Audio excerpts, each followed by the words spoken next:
pabahay ni BBM. Gumuho dahil sa lindol. Okay? Pasok. Tanong ko lang ulit kung meron na tayong figures. Ito, hindi ko kilala tong babae na to, pero ang galing magtanong nito, ha? Mismo. Dapat itong nasa Netherlands, eh. Kasi yung ibang, yung iba, hindi ko man nilalahat, pero yung ibang mga newscaster ng bias media dyan sa Netherlands, eh, hindi marunong magtanong. Oo. Gayahin nyo itong babae to. Hindi ko to kilala, promise, ha? Pero ang galing magtanong. Oh. Pakinggan nyo ang tanong niya. Ilan na po yung housing units na na-distribute na ng BBM administration sa ilalim po ng 4PH, ito yung pambansang pabahay para sa Pamilyang Pilipino program ng administrasyon. Ang ganda ng tanong, no? Ang tanong, ilan na po? Ilan? Tanong, ha? Ilan? I-specific po.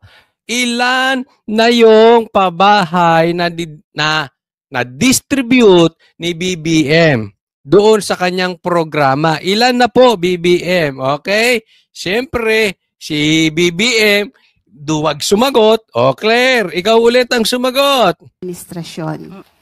So, kung meron po tayong estimate, mga ilang milyon po ito? Mga estimate, ilang milyon na po. Kasi tatandaan nyo, pangako ni BBM, 1 million na pabahay kada taon. So nakakatatlong taon na siya. More or less, dapat nasa 3 milyon na yung pabahay. So more or less, Claire, ilan na yung na-distribute ng amo mo? Ito. Wala pa po siyang... Wala pa! Comedy ka talaga. Ay, daanin mo na lang sa contact lens. Wala pa?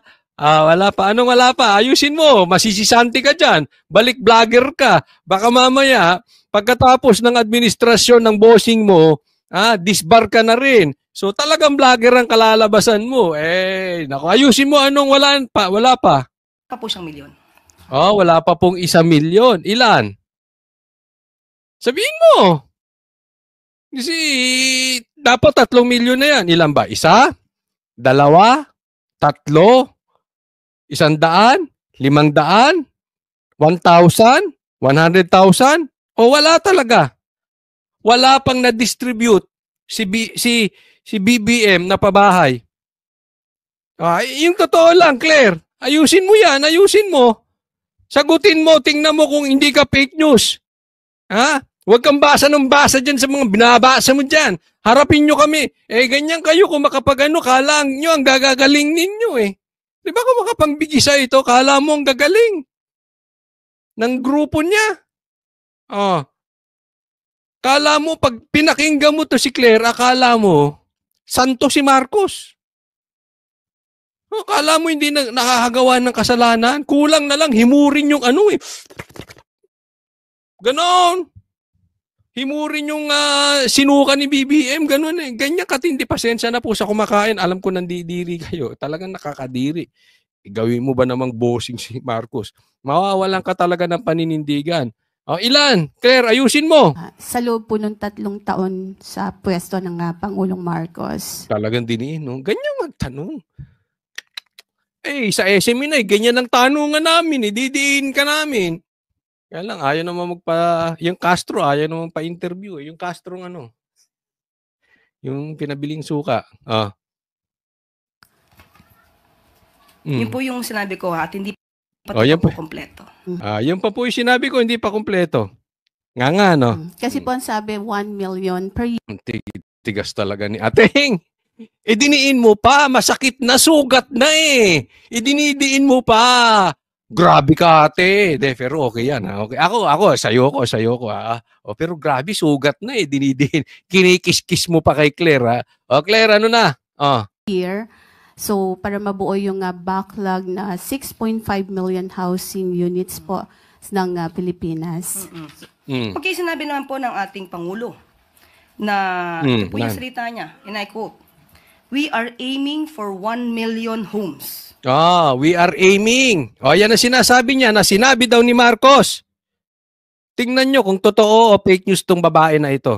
Ano sabi? We are aiming for 6 million homes 1 million low-cost and socialized homes a year. a year. It is an ambitious number, It is an ambitious number. but we will try Mhm. very, very hard. We will try very, very hard. Unang tanong, sa tingin ninyo, si Marcos is trying very, very, very hard?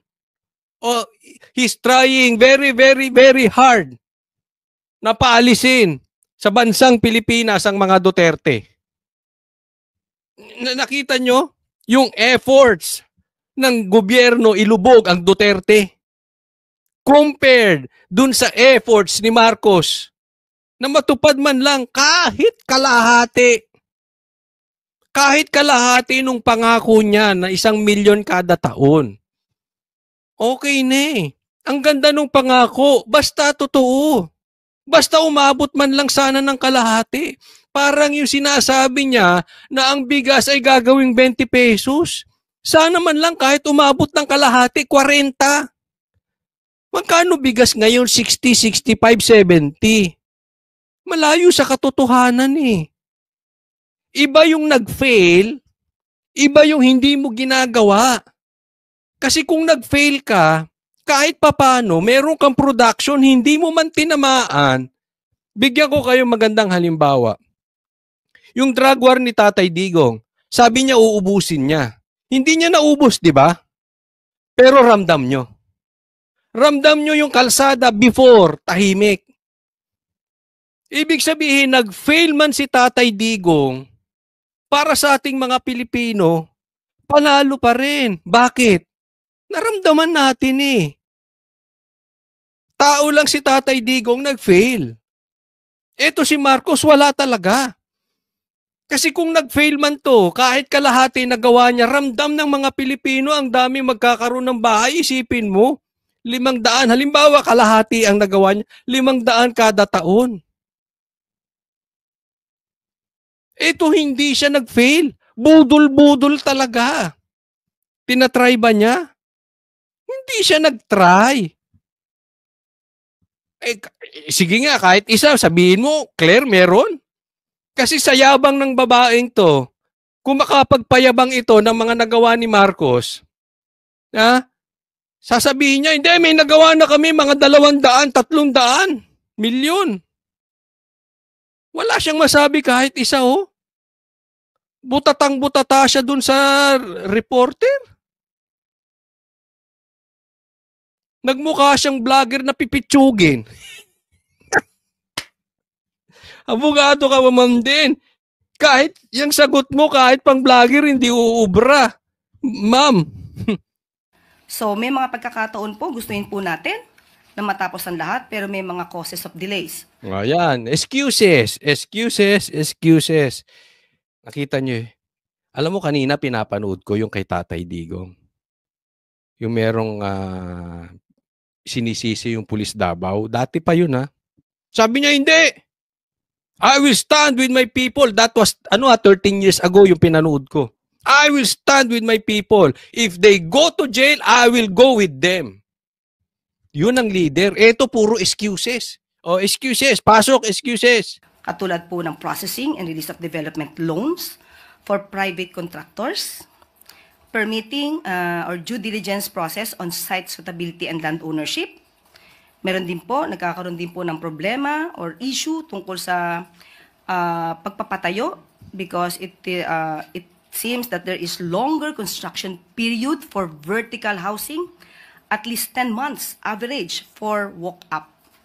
At yung pong capacity to borrow or avail of the development loan of private contractors. At ito po'y ibibigay na napakamura po sa ating mga kababayan. Kaya po, kokonti lamang po ng mga contractors at developers ang sumasali sa proyektong ito.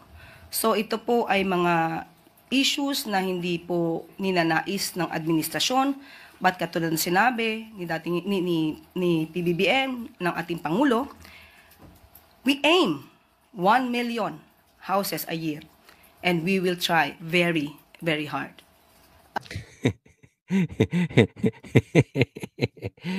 Kita nyo? Parang yung ex nyo. Ano yung ex nyo? Lahat na lang sinisi, except siya. Lahat mali na lang nila. Mali mo, mali nyo, mali nyo, mali nyo, mali nyo lahat. Nakita nyo yung difference ni PRRD? Tapos, nililigtas yung sarili, lahat mali. May kasi ito. Hindi, wala kang nakitang admission. Alam nyo kung ba't hindi naaayos ang buhay nito si BBM? Yung kanyang political, na walang admittance ng pagkakamali. Wala akong katiwa-tiwala sa taong hindi marunong tumingin ng pagkakamali kasi hindi matututo.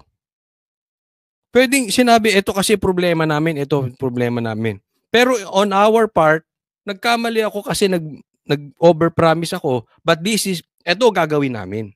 Ito lalantarin namin. Pag hindi, may plano. Hindi yung we will try very, very hard. Ano yun? Generic na naman. Narinig na namin yan eh. Yung magkakaisa, may unit team. Niloloko nyo kami. Wala kayong plano. Wala kayong pagbabago. Wala kayong admittance ng pagkakamali. O, tingnan nyo. Ano sinabi ni Marcos? Try very, very hard. Layunin po natin Ano? na magpapatayo ng 1 milyong pabahay kada taon hanggang Na? matapos ang aking 6 na taong termino bilang Pangulo. Ng programang ito na makapagpatayo ng 1 milyong pabahay sa bawat taon ng aking termino bilang Pangulo. Titinan nyo. Niloloko tayo ng tao na ito. Niloloko tayo ng 7 presidente ninyo. Di ba? Yung pabahay mo, Marcos, daig pa yung gumuho sa lindol. At least yung gumuho sa lindol, may lupa. Ikaw wala kang na-distribute na lupa. Wala. Malala pa yung pabahay mo sa gumuho na pangarap. Pambihira ito si Ito si Marcos talaga. Wala na itong ipinangako sa Pilipino na kahit man lang sana 10%, 15%, 20%, 50% natupad. Okay na eh. Wala Niloloko. Ay, pambihira. Alam ko na ito ay isang malaking hamon. Ngunit buo ang tiwala ko na hindi ito imposible. Ako, ito pangako ni BBM. Ito, sa aking opinion lang ito. Ewan ko sa inyo. Lagay nyo kung tama yung opinion ko. Parang pangako ng adik. Hindi. Siguro naman lahat tayo kung merong naging kaibigang adik or may kamag-anak na adik or merong naging katrabahong adik. Lahat tayo siguro may experience sa isang adik. Ganito mangako. Ay, di ba? Pag nangako talagang parang suntok sa buwan. At pambira para tayong usapang lasing nito eh. Di ba pag ganyan kayo magbatropa, pag nagiinom kayo, ang dami nyo sinasabi, walang natutupad, ganito. Ito malala. Napakadami. Ang tataas ng pangarap. Parang yung kaibigan nating adik. Kaibigan yung adik. Ganito naalala ko yung kaibigan kong adik, kaya lang patay na yun. Naawa nga ako eh. Ito true story to Uulitin ko na ikwento ko na dito pero doon sa mga hindi nakakaalam. Yung kaibigan kong adik na yon, for some time, nung panahon ni Duterte, taga Mindoro ito, hindi namin nakikita. Nagtago yan. Totoo. Yung mga kaibigan kong nanunood, alam nila yung sino tinutukoy namin. Nagtago yan, hindi namin nakita dahil talagang natakot kay PRRD. Pagkatapos ng termino, bumalik ng Mindoro, San Jose. After a few months o after a year, patay. Bakit? Overdose. Pagkatapos ng termino ni Duterte, bumalik sa droga. Totoo yan, hindi po yan. Hindi po yan fake news, hindi ko gawa-gawa yan. Hindi ko papahiya syempre yung kaibigan ko. Pero pag pinatawag ako sa Congress, sasabihin ko sa executive session, "Uy, may ganon, may ganon." Pero sasabihin, totoo yan eh. Kaya kong patunayan yun. Di ba? Pambihira, oh. Naalala ko yung mga pangako nung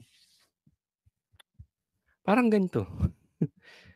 Hindi ko pinagbibintang ang adik si Marcos. Wala naman sa itsura niyang adik, di ba? Hoy, magbulahan tayo dito. Sige. 1 million homes a day. A year. 1 million homes a year. Mga ilang milyon po ito? Wala pa po siyang milyon. Hindi niya masagot. Basta wala pa 1 milyon. So yung 0 is wala pang 1 milyon. O kaya baka may nabigyan silang isa,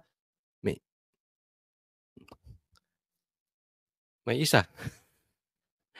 Wala pa 1 milyon yun. Sa loob po ng 3 taon sa pwesto ng Pangulong Marcos. Yun po yung sinabi ko at hindi pa ito pa po kompleto.